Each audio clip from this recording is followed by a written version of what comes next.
بسم اللہ الرحمن الرحیم۔ السلام علیکم ورحمۃ اللہ وبرکاتہ۔ محترم ناظرین، ہر روز صبح کے وقت 100 مرتبہ اور شام کے وقت 100 مرتبہ سبحان اللہ و بحمدہ، سبحان اللہ العظیم و بحمدہ، استغفر اللہ کہنا بالکل نہ بھولیں۔ بالکل آسان کلمات ہیں۔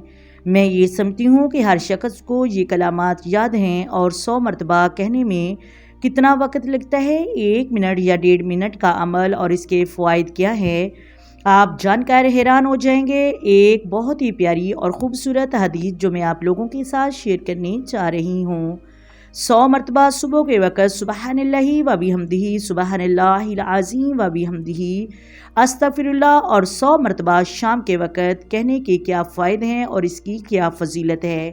حضرت ابو ہریرہ رضی اللہ تعالی عنہ فرماتے ہیں کہ رسول اللہ صلی اللہ علیہ وآلہ وسلم نے ارشاد فرمایا کہ جس نے صبح اور شام کے وقت 100 مرتبہ سبحان اللہ و بحمدہ، سبحان اللہ العظیم و بحمدہ، استغفر اللہ کہہ لیا تو فرمایا قیامت کے روز اس سے افضل کوئی شخص نہیں آئے گا ماں سوا اس کے کہ جس نے یہ کلمات 100 مرتبہ یا اس سے زائد کہے ہوں گے، یعنی جس نے صبح کے وقت 100 مرتبہ اور شام کے وقت 100 مرتبہ سبحان اللہ و بحمدہ، سبحان اللہ العظیم و بحمدہ، استغفر اللہ کہہ لیا تو قیامت کے روز اس سے افضل شخص کوئی اور نہیں ہوگا۔ اور اسی طرح ایک اور حدیث میں روایت ہے کہ رسول اللہ صلی اللہ علیہ وآلہ وسلم نے ارشاد فرمایا کہ جس نے صبح کے وقت 100 مرتبہ اور شام کے وقت 100 مرتبہ سبحان اللہ و بحمدہ، سبحان اللہ العظیم و بحمدہ، استغفر اللہ کہا، کتنے آسان کلمات ہیں تو کیا ملے گا؟ فرمایا اللہ تعالیٰ اس کے اگلے پچھلے سب گناہوں کی بخشش عطا فرمائے گا، اگرچہ اس انسان کے گناہ سمندر کی جھاگ کے برابر ہی کیوں نہ ہوں۔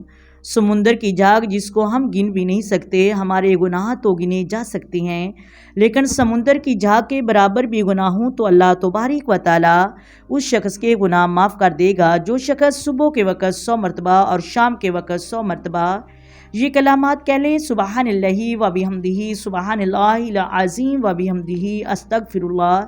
بالکل آسان کلمات ہیں، اور اللہ تبارک و تعالیٰ دنیا اور آخرت پر اپنی رحمت بے شمار عطا فرمائے گا۔